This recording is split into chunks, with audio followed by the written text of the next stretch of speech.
बेटी रानू, तुम परेशान ना हो। अभी तुम्हारे पापा तुम्हारे लिए भोजन ढूंढने जाएंगे और तुम फिर अच्छे से भोजन खाना।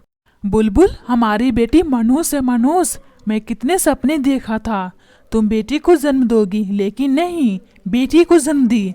अगर आज हमारा बेटा होता, मुझे इतने ठंड में भोजन ढूंढने की कोई जरूरत नहीं होती।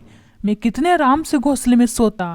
चुप करो भोला, एक शब्द और भी मत बोलना, वरना धक्के देकर इस घोंसले से बाहर फेंक दूंगी। जब देखो मेरी प्यारी सी बेटी के बारे में बोलते रहते हो। तो क्या करूं? मुझे भोजन ढूंढना बिल्कुल भी पसंद नहीं है। जब देखो सुबह शाम भोजन के लिए भेजती रहती हो। देखो भोला, ज्यादा मुझे बकबक करने की आदत नहीं है, समझे? तुम जाओ भोजन के लिए, वरना धक्के देकर के बाहर निकाल दूंगी अपने घोंसले से। ठीक है, जाता हूँ भोजन के लिए। तुम परेशान नहीं हो? जब देखो घोंसले की धमकी देती रहती हो, पागल पत्नी। फिर भोला भोजन की तलाश में निकल पड़ता है और उड़ते उड़ते एक पेड़ पर बैठ जाता है और सोचने लगता है, मैं इतनी ठंड में भोजन नहीं ढूंढने जाऊंगा। मुझे कुछ ना कुछ उपाय लगाना होगा, वरना मुझे भोजन ढूंढना पड़ जाएगा। एक तो मेरी पत्नी मुझे परेशान करके रखी है। जब देखो भोजन भोजन करती रहती है, खुद तो भोजन ढूंढ करके लाएगी नहीं, बस दिन हो या रात बस भोजन चाहिए। तभी भोला तरकीब लगाता है। हाँ, एक उपाय सूझा है।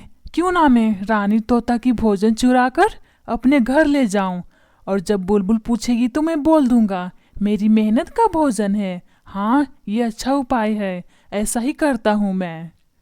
फिर भोला चिड़िया के घोंसले में जाता है और भोजन चुराकर अपने घर वापस आ जाता है। इधर चिड़िया जब जंगल से वापस लौटती है तो देखती है चिड़िया की भोजन थोड़ी कम है। हाय दैया, मेरी भोजन को कौन चुरा कर ले गया? मैं कितनी मेहनत से अपनी भोजन को इकट्ठा करके रखी थी। न जाने जंगल में कौन ऐसा पक्षी आ गया है जो मेरी भोजन को चुरा कर ले गया है। शायद मैं गलत सोच रही हूँ, किसी ने पक्षी मेरा भोजन नहीं चुराया होगा। शायद ये लो बुलबुल, मैं बहुत मेहनत से भोजन ढूंढ कर लाया हूँ, खाओ तुम दोनों माँ बेटी। मम्मा, मुझे जोरों की भूख लगी हुई है, अब मैं खाती हूँ भोजन। हाँ मेरा बच्चा, खाओ तुम भोजन। तुम्हारे पापा मेहनत से भोजन ढूंढ कर लाए हैं, तुम्हें डरने की कोई जरूरत नहीं है। ठीक है मम्मा, मैं खाती हूँ भोजन। फिर चुनमुन भोजन खाने लगती है और थोड़ी देर में भोजन खा लेती है। फिर रात हो जाती है। अजी सुनते हो, जब आप भोजन की खोज में गए थे तब चुनमुन सेब लाने को बोल रही थी। सुबह होते ही आप सेब लाने चले जाइएगा, वरना चुनमुन रोने लगेगी। क्या बुलबुल? मैं सोने जा रहा था, मेरी नींद खराब हो गई। जब देखो भोजन भोजन, कितना ये खाती है भोजन, इसका पेट नहीं फटता है भोजन खाने से। जब देखो भोजन भोजन करती रहती हो। चुप करो तुम कामचोर पति, एक तुम ही हो। अपनी पत्नी और बच्चे की देखभाल करने के लिए इस जंगल की सारी पक्षियों को जाकर देखो, अपने परिवार का कैसे देखभाल कर रहे हैं। न जाने ये कामचोर पति कब अपनी जिम्मेदारी समझेगा। जब देखो तोते की तरह टाई टाई करते रहता है। चलो अब सो जाओ, सुबह होते ही तुम्हें फल ढूंढने जाना है। फिर भोला और बुलबुल और चुनमुन सब सो जाते हैं। फिर रात से दिन हो जाती है। तभी बुलबुल अपने पति से बोलती है, सुनते हो जी, अब उठ भी जाओ, कितना सोओगे? जब देखो सोते रहते हो। भोजन की तलाश में भी तो जाना है। चुनमुन बिटिया को भूख लग गई है, कब जाओगे भोजन की तलाश में? उठो उठो, जल्दी उठो, सूरज निकल गया है। क्या कहा बुलबुल? सही से सोने भी नहीं देती हो। जब देखो भोजन भोजन, कितना खाती हो भोजन। मैं नहीं जाऊंगा भोजन की तलाश में, तुम जाओ, तुम्हारी बेटी है, तुम्हें फिक्र होनी चाहिए। और हाँ, मुझे परेशान मत करो, अब मुझे सोने दो, समझी? जब देखो भोजन भोजन, दिन रात सुबह शाम खाली भोजन चाहिए। अच्छा, तुम बात से नहीं मानोगे, अभी तुम्हें घसीट कर बाहर निकालती हूँ, तब तुम्हें पता चलेगा।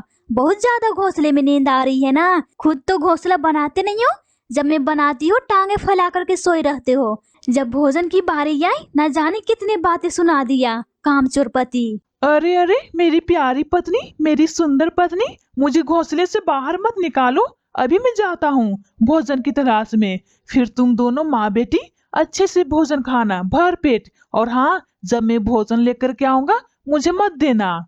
इतना बोलकर भोला भोजन की तलाश में निकल पड़ता है और उड़ते उड़ते फिर एक पेड़ पर बैठ जाता है और सोचता है, भोजन ढूंढने तो मैं नहीं जाऊंगा, एक काम करता हूँ, कल की तरह फिर से चिड़िया के घोंसले में जाता हूँ और भोजन चुरा कर लाता हूँ। हाँ, यही ठीक रहेगा और मुझे मेहनत भी नहीं करनी पड़ेगी। भोजन ढूंढने में न जाने किधर किधर जंगल में जाकर भटकना पड़ता है। चिड़िया के घोंसले में तो ढेर सारा भोजन रखा हुआ है। चिड़िया के घोंसले में से मैं ले जाऊंगा और बुलबुल से बोल दूंगा, मेरी मेहनत का भोजन है, लो लो खाओ खाओ और अपनी बेटी को भी खिलाओ। इतना बोलकर भोला चिड़िया के घोंसले में फिर से चला जाता है। चिड़िया अपने घोंसले में तरह तरह के फल लाकर रखी थी। भोला ये देखकर बोलता है, अरे वाह वाह, क्या फल है ये! चिड़िया कितनी मेहनती है, न जाने कितने जंगल भटकती होगी तब जाकर इसे ये फल मिला होगा। जो भी हो, मुझे क्या, मुझे तो इस फल से मतलब है। एक काम करता हूँ, इस फल को थोड़ा सा खा लेता हूँ और अपनी पत्नी और अपनी मनुष्य बेटी के लिए लेकर जाता हूँ। हाँ, ये ठीक रहेगा। इतना बोलकर भोला फल को खाने लगता है। फिर थोड़ी देर बाद फल खा लेता है। फिर खाकर अपनी बेटी के लिए लेकर चला जाता है और अपनी पत्नी के लिए भी। ये लो बुलबुल, अपनी बेटी को खिलाओ। और हाँ, मैं सोने जा रहा हूँ, अब मुझे परेशान मत करना, वरना मैं भोजन नहीं लेकर आऊंगा। समझ में आई बात? जब देखो भूख लगती रहती है, इतनी गर्मी में मुझे भेजती रहती हो भोजन के लिए। ठीक है भोला जी, सो जाओ आप। लेकिन शाम होते ही आपको फिर से भोजन की तलाश में जाना होगा, वरना आप तो जानते ही हैं मैं क्या कर सकती हूँ। हाँ हाँ ठीक है मेरी प्यारी पत्नी, मैं समझ गया हूँ। जब देखो घोंसले की धमकी देती रहती हो। ठीक है, मैं चला जाऊंगा शाम को भोजन लाने, अभी मुझे सोने दो। इतना बोलकर भोला सो जाता है। इधर चिड़िया वापस आती है तो अपने घोंसले में देखती है चिड़िया के फल कुछ गायब थे। ये देखकर चिड़िया जोर जोर से रोने लगती है। हाय भैया, मेरी भोजन को हर दिन कौन पक्षी चुरा कर खा रहा है। हाय रे मेरी फूटी किस्मत, मैं इतनी मेहनत कर रही हूँ और मेरी मेहनत का फल कोई और चुरा कर चला जा रहा है। अब मैं क्या करूँ? पक्षियों पक्षियों, कहाँ हो तुम सब? मेरे पास आओ, मेरी भोजन चोरी हो गई है, मेरी भोजन चोरी हो गई है, मेरी भोजन ला करके दो तुम सब। और इधर से बुलबुल भी अपनी बेटी को लेकर चिड़िया के पास आती है। भोला तो चोरी करके बेफिक्र होकर सोया था। इधर चिड़िया रो रो कर बोलती है सारे पक्षियों से, देखो पक्षियों, मेरी मेहनत की भोजन किसी ने चुरा लिया है। न जाने कौन दुष्ट पक्षी है, मेरी मेहनत का फल खा रहा है। हाय दैया, मैं तो लुट गई, बर्बाद हो गई। अब मैं क्या करूंगी? अब मैं कितनी मेहनत करूं भोजन ढूंढने में? ढूंढ ढूंढ करके मैं थक जाती हूँ। कितनी जंगल तो जाकर घूमती हूँ, तब जाकर भोजन मिलती है। चिड़िया, तुम क्यों रो रही हो? नहीं रोते हैं, सब ठीक हो जाएगा। जिसने तुम्हारा भोजन चुराया है उसे कीड़े पड़ेंगे, कीड़े। उसका परिवार कभी नहीं खुश रहेगा। चुप हो जाओ चिड़िया, चुप हो जाओ। ये सब सुनकर बुलबुल सोचती है, ऐसा तो नहीं है ये भोला इस चिड़िया का भोजन चुरा कर घर लाता हो और हम लोगों को खिलाता हो। एक काम करती हूँ, अभी जाकर उस भोले से पूछती हूँ। चिड़िया बहन, अभी मैं आती हूँ अपने घर से। मेरी बेटी का ध्यान रखना। इतना बोलकर बुलबुल अपने घोंसले में आती है और अपने पति से बोलती है, भोला जी, क्या आपने चिड़िया का भोजन चुरा कर लाया है? अरे बुलबुल, क्यों मुझे उठा रही हो? मुझे सोने दो, जाओ यहाँ से। जब देखो आ जाती हो टाय टाय करने तोते की तरह। भोला जी, मैं तुम्हें भोजन लाने को नहीं बोल रही हूँ। सबसे पहले तुम नींद से उठो, वरना टांगे पकड़कर घोंसले से बाहर निकाल दूंगी। बुलबुल की बात सुनकर भोला तुरंत उठता है और बोलता है, अरे बुलबुल, अब बोलो क्या हुआ? क्यों इतना तुम चीख रही हो? अभी तो शाम नहीं हुई है, फिर क्यों चीख रही हो भोजन के लिए? भोला जी, मैं तुम्हें भोजन लाने के लिए नहीं बोल रही हूँ। बस तुम मुझे इतना बताओ, चिड़िया के भोजन आपने चुराया है या नहीं? हाँ चुराया है, लेकिन इसमें क्या गलती है भोजन चुराना? अपनी मेहनत से तो चुराया है भोजन। भोजन चुराने में भी तो मेहनत लगती है। तुम भी ना बुलबुल कैसी बातें करती रहती हो। ये बात छोड़ो, चिड़िया के पास चलो, वरना मैं चिल्ला चिल्ला कर सारे पक्षियों को इकट्ठा कर लूंगी, समझे? अपनी पत्नी और अपने बच्चे के लिए मेहनत के भोजन नहीं खिला सकते, चोरी करके लाता है, चोरी, कामचोर पति। और अपने आप को होशियार बनता है, होशियार, अभी होशियारी निकल रही है। बुलबुल की बात सुनकर भोला चिड़िया के पास जाता है और अपनी गलती सबको बताता है। पक्षियों मुझे माफ कर दो, चिड़िया के भोजन मैंने ही चुराया था। चिड़िया चिड़िया मुझे माफ कर दो, मुझे नहीं ऐसा करना चाहिए था। किसी का मेहनत का फल नहीं चुराना चाहिए था, लेकिन मैंने चुरा लिया। मुझे माफ कर दो चिड़िया, मुझे माफ कर दो।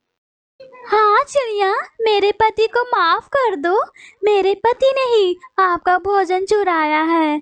अगर आप नहीं माफ करोगे तो फिर कौन करेगा? आप तो ही इस जंगल के अच्छी पक्षियाँ कहलाती हो। माफ कर दो चिड़िया मेरे पति को। नहीं बुलबुल, मैं सजा नहीं दूंगी तुम्हारे पति को। तुम्हारे पति को गलती का एहसास किया, इतना ही मेरे लिए काफी है। लेकिन भोला, अब से चोरी नहीं करना, वरना इस बार कोई भी पक्षियाँ तुम्हें नहीं माफ करेगी। चिड़िया तुम परेशान नहीं हो, अब से भोला किसी का भी नहीं चुराएगा भोजन। ठीक है, माफ किया, अब अपने अपने घर जा सकते हो। फिर सारे पक्षी अपने अपने वापस घर चले जाते हैं। बुलबुल भी अपने पति के साथ घर चली जाती है, लेकिन बुलबुल को बहुत एहसास हो रहा था, मेरे पति मुझे चोरियां करके खिलाता था भोजन। लेकिन बुलबुल कर भी क्या सकती थी, अपने पति को समझा समझा कर थक चुकी थी।